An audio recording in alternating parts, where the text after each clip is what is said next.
క్రైస్తవుడికి ప్రతి దినము శ్రమ దినమే, క్రైస్తవుడికి ప్రతి దినము పని దినమే, క్రైస్తవుడికి ప్రతి దినము సువార్త ప్రకటిస్తున్నప్పుడు పండగ దినమే. అసలు భూమి మీద మానవ దినాలు దేవుడే ఇచ్చాడు గనుక మానవ దినాలలో దశలు ఉంటాయి. పుట్టిన బిడ్డను ఏమంటారు చెప్పండి? శిశువు, తర్వాత బాల్యం, నెక్స్ట్ యవ్వనం, నెక్స్ట్ నడిప్రాయం, నెక్స్ట్ వృద్ధాప్యం, తర్వాత ఇంకేముండదు, బోర్డు పెట్టేస్తారు, ఫోటోలోకి ఎక్కిపోతాం. ఇదే కదా మనిషి ఆయుష్కాలం. బాల్యం, యవ్వనం, నడిప్రాయం, వృద్ధాప్యం, ఈ 4 దశలు నీ జీవితం అయితే ప్రతి దశ గురించి బైబిల్లో దేవుడు మాట్లాడాడు. నీ జీవితాన్ని వృధా చేసుకోవద్దు నాయన. బాల్య దినముల యందే నీ సృష్టికర్తను నువ్వు స్మరణకు తెచ్చుకోవాలి. ఎక్కడ? ప్రసంగి 12:2 అన్నాడు, నీ బాల్య దినముల యందే, నువ్వు చిన్నగా ఉన్నప్పుడే నిన్ను ఎవరైతే సృష్టించారో ఆ సృష్టికర్తను స్మరణకు తెచ్చేసుకోవాలి. ఆ దేవుడి గురించి నువ్వు నేర్చేసుకోవాలి. Very good. నేను బాలుడుగా ఉన్నప్పుడు నేర్చుకుని యవ్వన కాలం వచ్చేసరికి ఏం చేయాలి తండ్రి?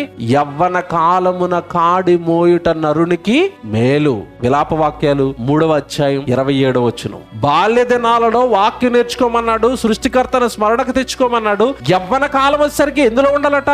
కాడి మోయు, నా కాడి మోయు, సువార్త కాడెత్తేసుకో, పని భారంలోకి వచ్చేయాలా, ప్రభు యొక్క సేవలోనికి వచ్చేయాలా, ప్రభు యొక్క సేవకు సహకారి పాత్రైన ఎత్తుకో, సేవకుడికి తోడుగా ఉండు, సంఘానికి తోడుగా ఉండు, సువార్తకు తోడుగా ఉండు. యవ్వన కాలం వచ్చేసరికి ఏదో ఒక కాడెత్తుకో, బాధ్యతలు ఎత్తుకో.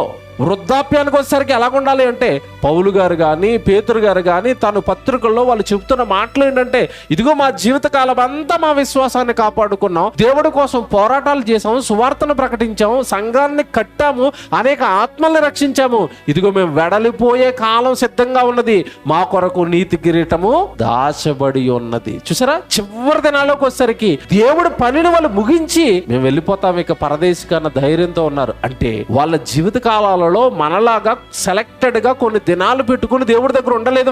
వాళ్ళ జీవితాలు దేవుడికి అప్పగించారు. కారణం, బైబిల్లో రాయబడిన లేఖనాలను వాళ్ళు నమ్మారు.